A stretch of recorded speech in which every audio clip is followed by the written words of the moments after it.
Ahora sí, señoras y señores, solucionando todos los problemas técnicos, el señor Bertie Venegas Lynch. Muchas gracias por atendernos y un aplauso, muy amable. Bueno, Superando, Maxi, ¿cómo andás? pero muy bien. Muchas gracias por atendernos, la verdad, un placer y un honor tenerte en esta radio de Corrientes. De los pocos El programas, yo placer es mío. te diría del primer programa libertario del Nordeste mínimo. Muy bien. Queríamos hablar con vos porque, bueno, te leemos en Infobae, te contaba, te vemos en Instagram mucho también, y tenés una mirada profunda en lo que son los temas del liberalismo. Y, bueno, esta nueva corriente, ¿no? Para los que somos liberales, que en algún momento vimos una esperanza en López Murphy, alguna esperanza en Esper, luego, ¿no es cierto?, mucho más atrás en Alzogaray. Milei vino a romper un poco con toda esa estructura y queríamos conversar con vos porque justamente estaba viendo una nota en Infobae que hablaba un poco de este fenómeno, ¿no? Sí, yo creo que se debe, por supuesto, a la batalla cultural que vienen dando muchas personas, incluido Javier Milei, hace mucho tiempo, Sí. porque no hay que pensar que esto viene de la noche a la mañana. Yo siempre digo que la máquina a vapor, digamos, o la revolución industrial no fue la máquina a vapor, fueron las ideas de Adam Smith, de la misma forma que en el caso argentino la posibilidad de disfrutar de la generación del 80 Sí. fue gracias a las ideas de la generación del 37, de Alberti y sus amigos. O sea, está la parte de la batalla cultural, que es la parte que está por abajo de la superficie, digamos, por abajo del agua, del iceberg, digamos, la punta es lo que más se ve, por ahí el tema político, pero el trabajo de las ideas para poder haberlo sentado a Milei quiere decir que la gente que lo votó comprende o conecta con algo. Y en ese sentido, Javier ha tenido esa doble faceta académica, batalla cultural y ahora en el plano político, que no siempre se da. Muchas veces la gente que está en la academia no necesariamente se maneja bien en la política, pero a Javier yo le encuentro tres cosas formidables que no se encuentran en una misma persona, que es la parte académica, desempeño político y la parte también de la ingeniería o la arquitectura de la reforma del Estado, o sea, cabeza para pensar en los programas de reforma estatal y de cambio, ¿no? ¿Considerás que los liberales les cuesta justamente esto de la política, como vos decías, desde lo académico, también un poco por repudiar la política argentina desde Perón hasta acá? ¿Que pasa también un poco eso, que cuesta acercarse a todo eso? Yo creo que no ha habido quizás semillero en la política, no se ha cultivado gente para instalarla en la política, pero ¿por qué?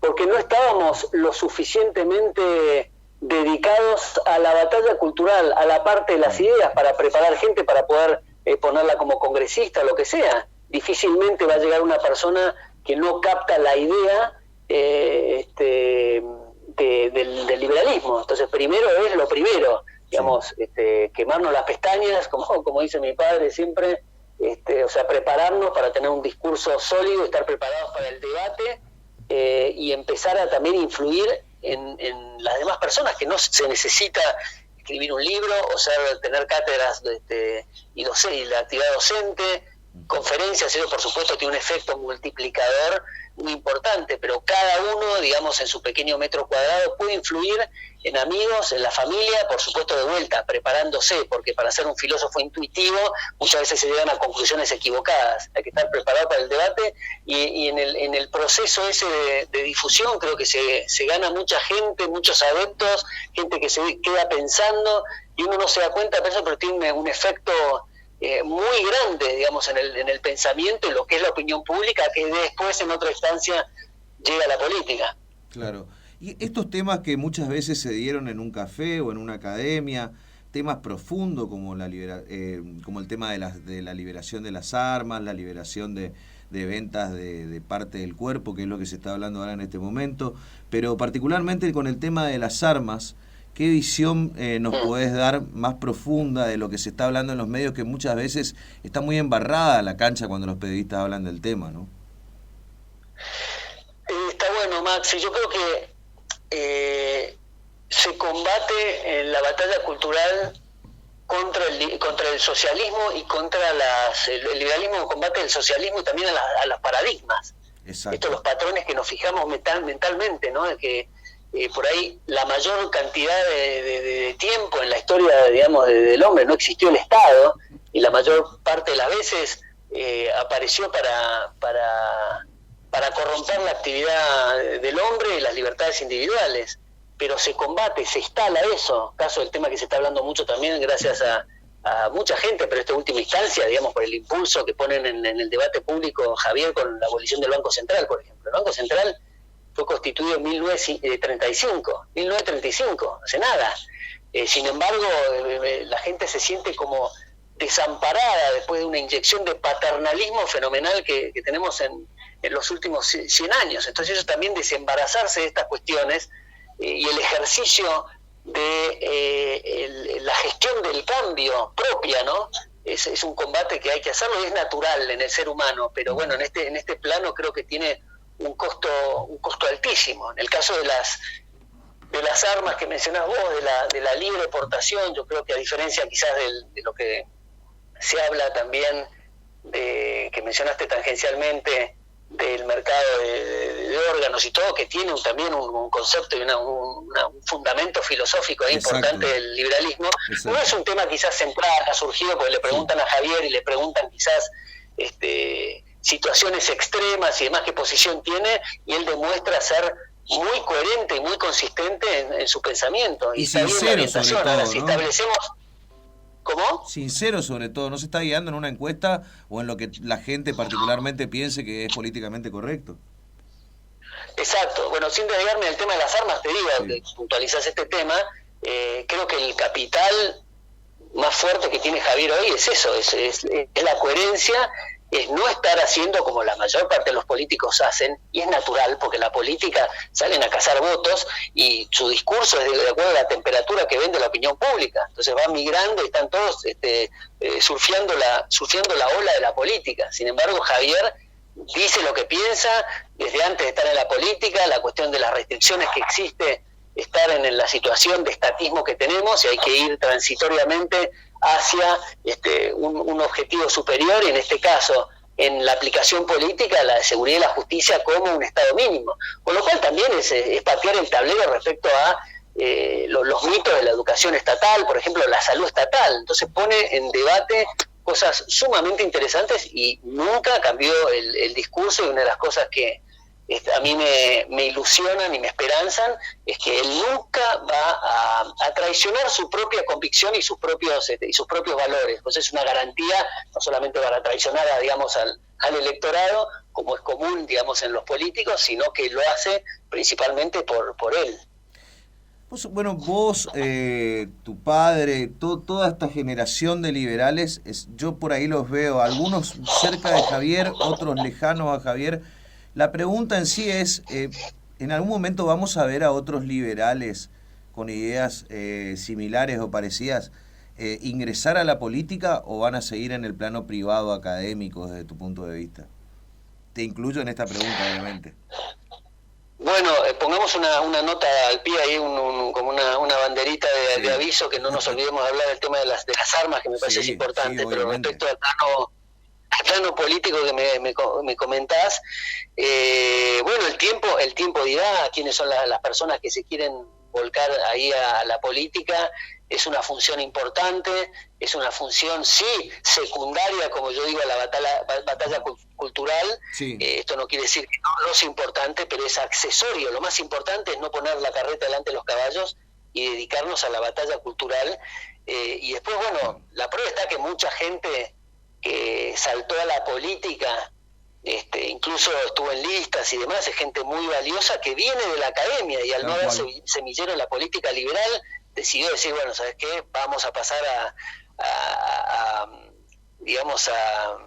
la batalla, digamos, de la política, que es bastante áspera, porque es ir a pelear a la arena de un montón de intereses y la casta, como dice Javier.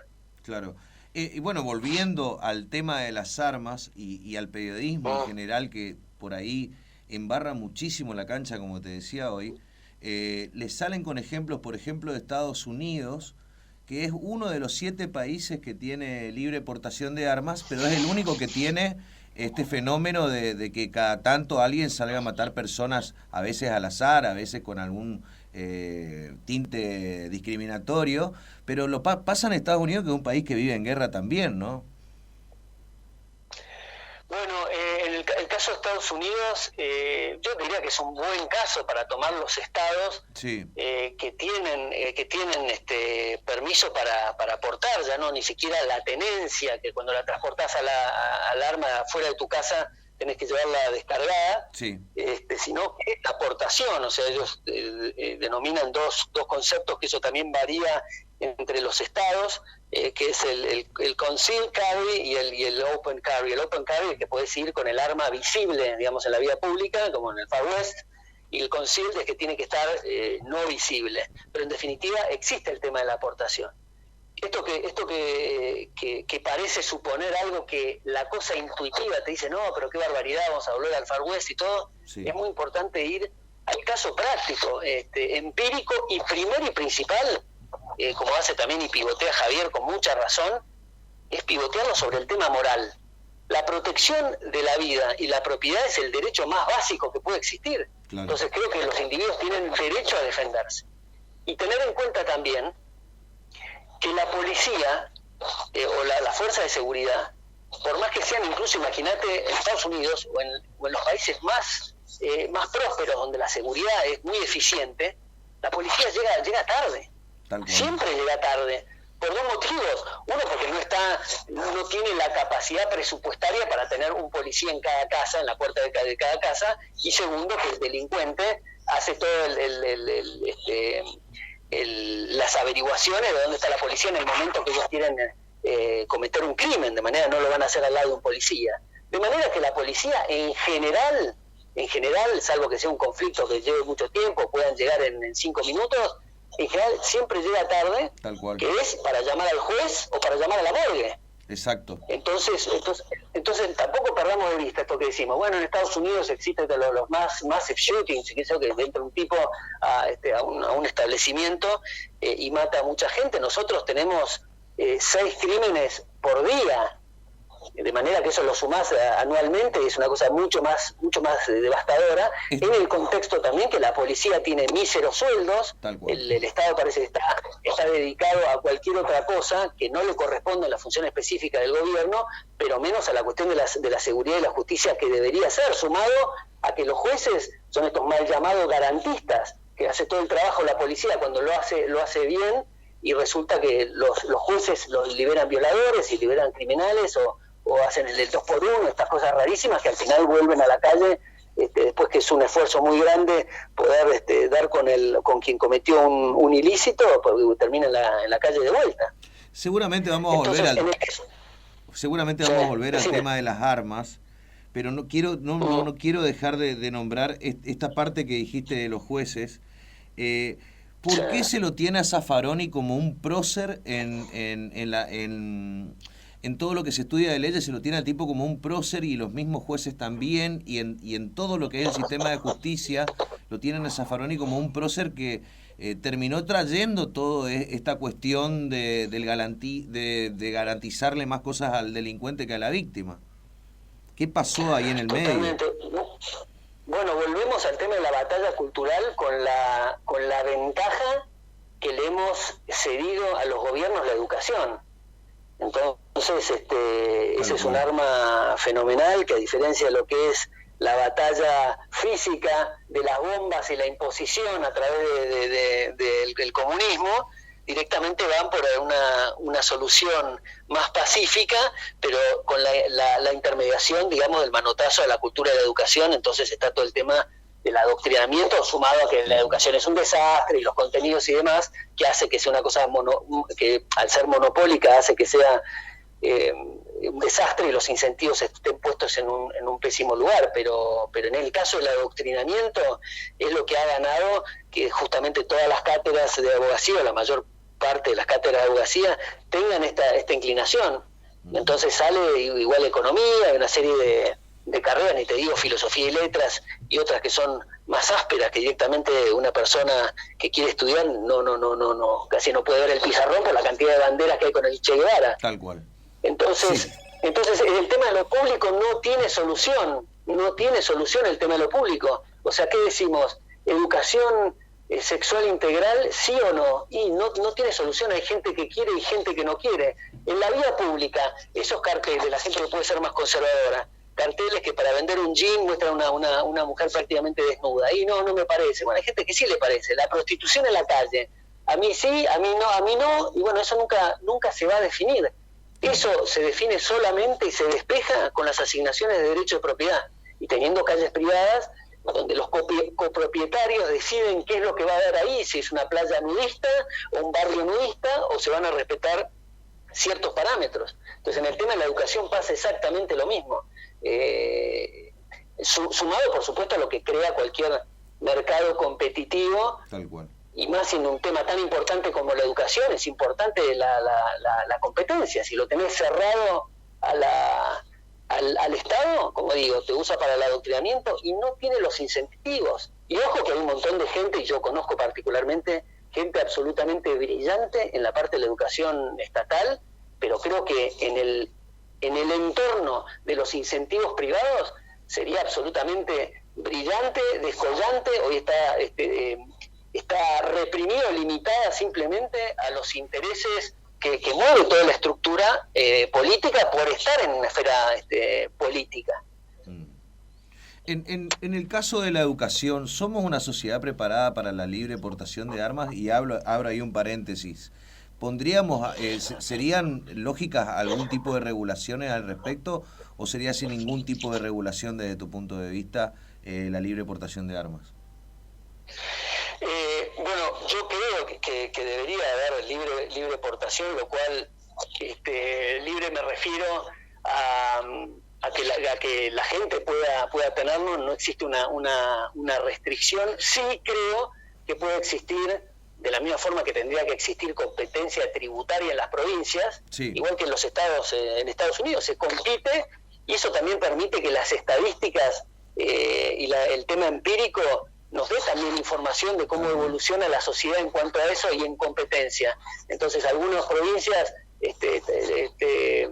digamos, tendrán la prohibición para portar, y solamente lo pueden hacer, no sé, los jueces o gente que ha sido amenazada y con trámites infernales en el RENAPER y demás. Sí. O una cosa más abierta que diga, bueno, mínimamente pido los antecedentes criminales y el tema de sanidad, y el tema también, igual que cuando manejás, poder tener alguna práctica en el uso de algo que es bastante sensible. Claro, alguna otra provincia dirá, no, directamente, como creo que hay 20 estados en Estados Unidos, ya no me acuerdo cuáles eran, pero para nombrar algunas, creo que es Montana, las dos Dakotas, Utah, Tennessee, sí. Bueno, son un montón que tienen libre portación absolutamente total. Se basan en el derecho a defenderse, el Second Amendment, como dicen ellos, que básicamente no es ni para cazar ni para defenderse de los ladrones, es principalmente para defenderse del peor ladrón e invasor y el posible tirano que puede ser el gobierno.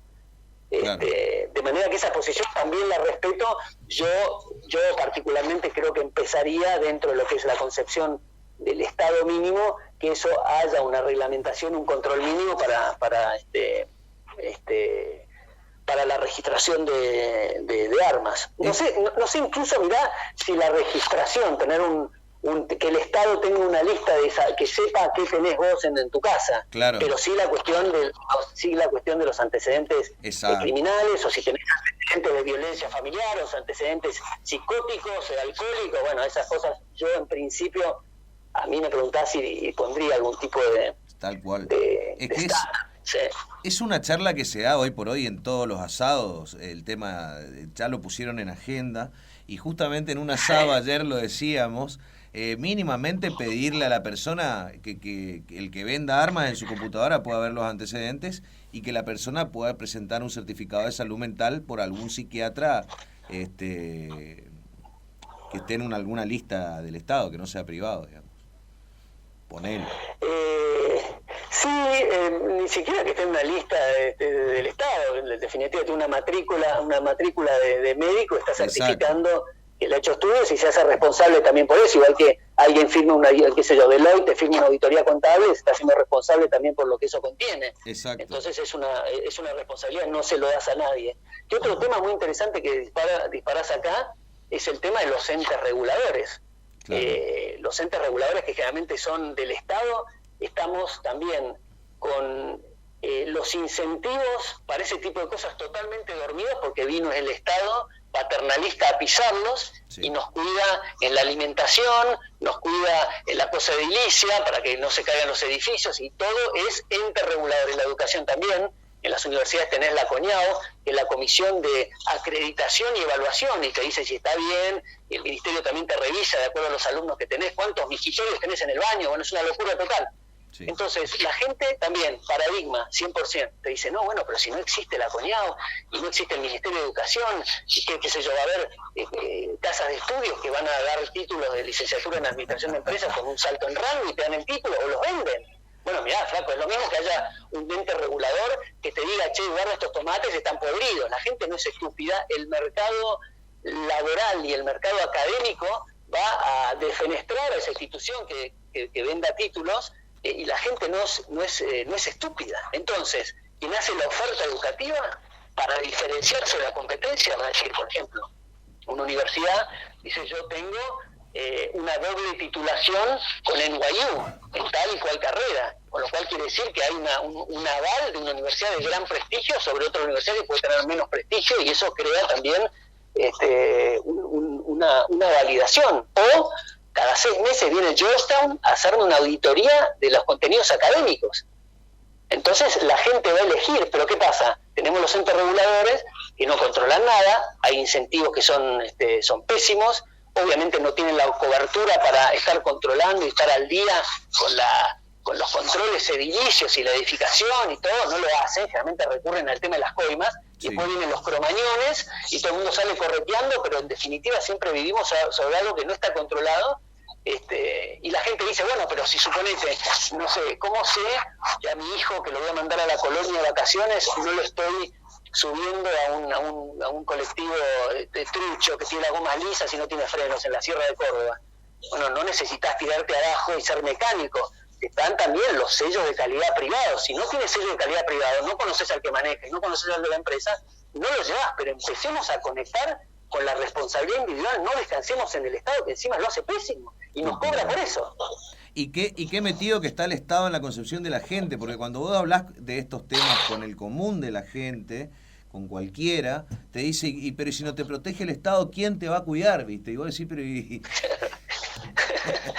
Tal cual, pero tal cual. Entonces, como digo, es un tema de responsabilidad individual, y donde la gente, en definitiva, quien te vende lo que te venga no va a tener la maldad de venderte un shampoo que te crea una especie de problema en la dermis brutal y se te cae el pelo, no, lo va a hacer, obviamente, sí tenés que tener el aparato de la justicia para cuando hay un fraude o algo que realmente te vendieron algo que no era lo que te dijeron, o te venden un auto por internet y te dan un auto de cartón. Bueno, eso interviene la justicia y tiene que ser expeditiva y muy muy muy fuerte. Ahora, lo otro es el mercado. Si lo dejas libre, lo más fantástico que tiene es que necesariamente para mejorar tu condición tenés que mejorar la condición del otro con productos en competencia de mejor calidad y un mejor precio. Y como decía Adam Smith, tenemos el pan, la verdura y la carne no por la benevolencia del panadero, el verdulero y el carnicero, sino por su interés personal,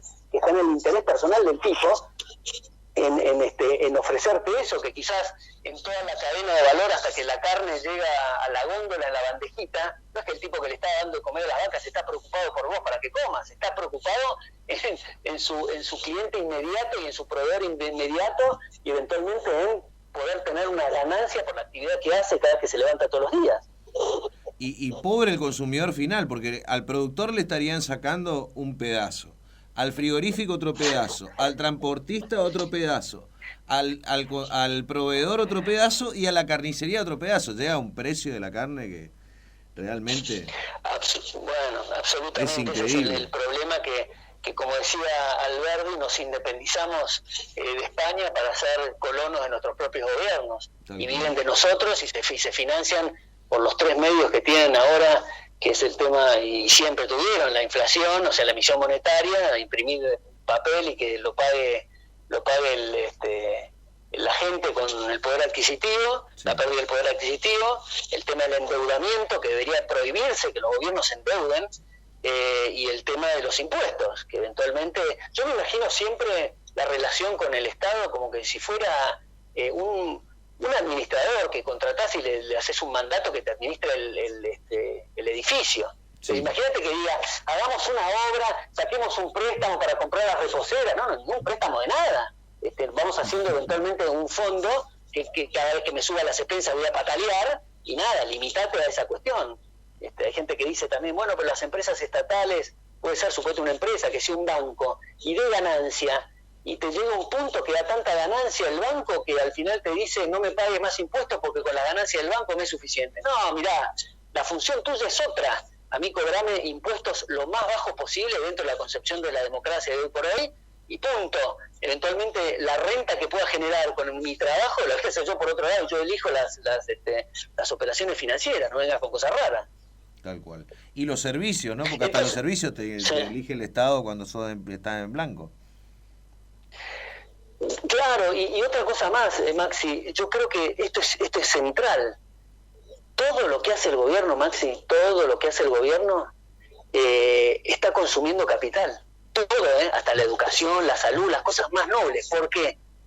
Porque está sacando coactivamente recursos que fueron asignados libremente por el mercado, que el mercado es, léase, la gente, opta por tener bicicletas, radiadores y zapatillas, y el gobierno le arranca esos recursos, con lo cual implica tener menos radiadores y menos zapatillas, para poner, te exagero, una pirámide en la plaza del pueblo.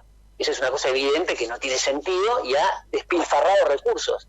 Pero aunque sea en la educación, aunque sean aerolíneas argentinas que no tuviera pérdidas y demás, está reasignando por la fuerza recursos que el mercado quería que sean direccionados en otra dirección. Entonces tenemos que partir que los recursos son escasos y las necesidades son ilimitadas. Es un principio básico de la economía y de la naturaleza del hombre. Nos debatimos en ese concepto. ¿Cuánto Entonces, daño? ¿Cómo se asignan esos escasos recursos a todas las cosas que podemos hacer? Porque es ilimitado, somos imperfectos, es ilimitado, a través de los precios. Por eso los precios, Javier decía, los precios son sagrados.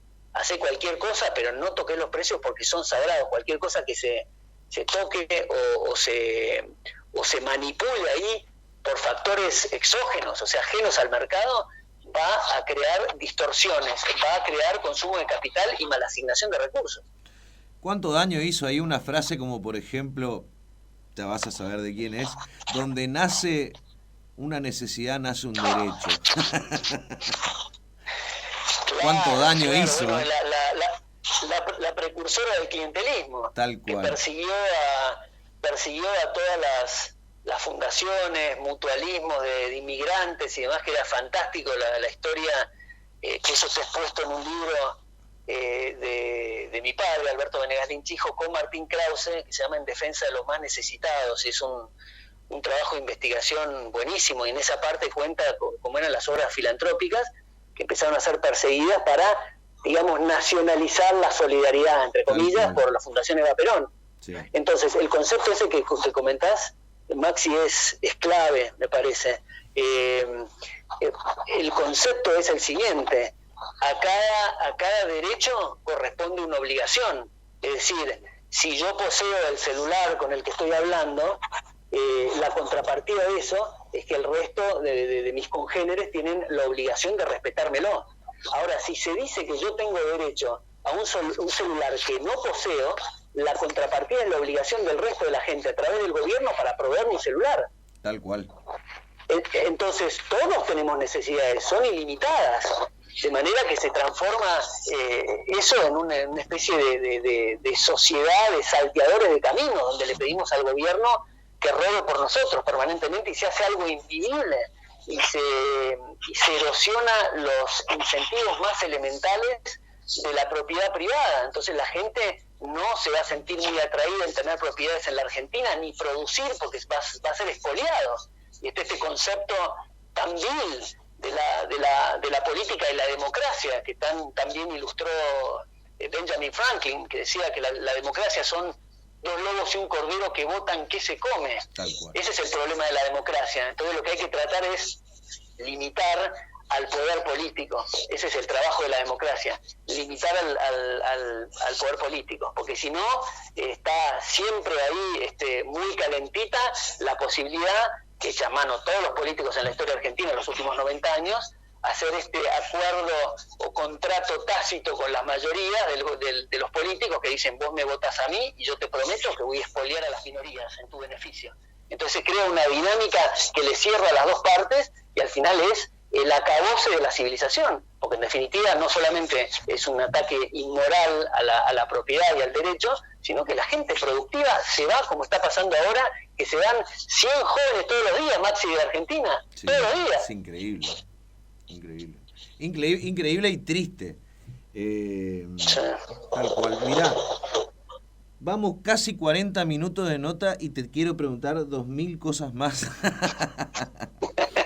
Vi hace poco en Instagram tuyo que hablabas con un señor del tema justamente del peronismo, ¿no? No recuerdo el nombre. Sí. Creo que era Diego Recalde. Sí, exacto, Diego Recalde. Bueno, exacto. Diego Recalde es actor, director de cine, como yo le digo a él, un libre pensador, un tipo exacto. Que piensa fuera de la caja y tiene los conceptos muy claros, conoce muy bien la historia del peronismo y fue una linda nota, un lindo intercambio. Qué lindo no generalizar en que todos los actores y directores están de alguna u otra forma con el Estado, ¿no? Que siempre encontramos uno u otro artista que responde al mercado y a cortar tickets y no a que el Estado le financie por ahí un bodrio, ¿no? Así es, y en general esa gente sufre un vacío fenomenal dentro de su rubro. Es una cosa espantosa. Y también comentamos en ese Demoliendo Mitos con Diego, que está muy bien logrado en un documental que yo lo recomiendo siempre, que se llama Permiso para Pensar, que dura 1 hora y media, pero te atrapa en el segundo 1, que es toda la historia del primer gobierno de Perón, y es un calco, en realidad los kirchneristas hicieron un calco del gobierno de Perón. Toda la cuestión esta que decimos de los actores, tratar de cooptar a la ciencia, a la industria, a la gente joven con la cuestión del deporte, bueno, hay que darlo porque eso es lo que a mí como decía la Andresina, se me crispa el cuero del cogote como puma para saltar. Cuando me hablan de peronismo republicano, digo, a ver, si te hiciste republicano, reconocer que te corres del peronismo, no te sigas diciendo peronista porque estás suscribiendo todo lo que dice ese documental. Permiso para Pensar, le recomiendo muchísimo, pero es una cosa copiada del fascismo de Mussolini, que de hecho él era muy admirador de Mao y de Mussolini. Sí. Bueno, hay una foto de él con Eva y atrás el cuadro del Duce, directamente. De Mussolini, sí. Y en esos documentales que encima ni siquiera los productores editorializan nada, o sea, no se puede decir que es sesgado, son todos discursos de Eva y de Perón y de lo que era el aparato propagandístico de la televisión y la radio. Es muy buen documento, una edición excelente, muy recomendable. Me quedo sin tiempo, pero quiero volver a hablar con vos, Berti, en algún momento, seguramente, no sé, el sábado que viene, porque quizás sea muy pronto, pero dejo abierta la invitación porque me quedaron 2000 temas en el tintero. Hermoso hablar con una persona tan amplia en pensamiento, por un lado, y por otro lado, con la facilidad de que entendamos de qué se está hablando. Así que la verdad, un gusto. Muchísimas gracias, Maxi, encantado. Hablemos ahí, estamos conectados por WhatsApp, así que me decís y arreglamos, encantado.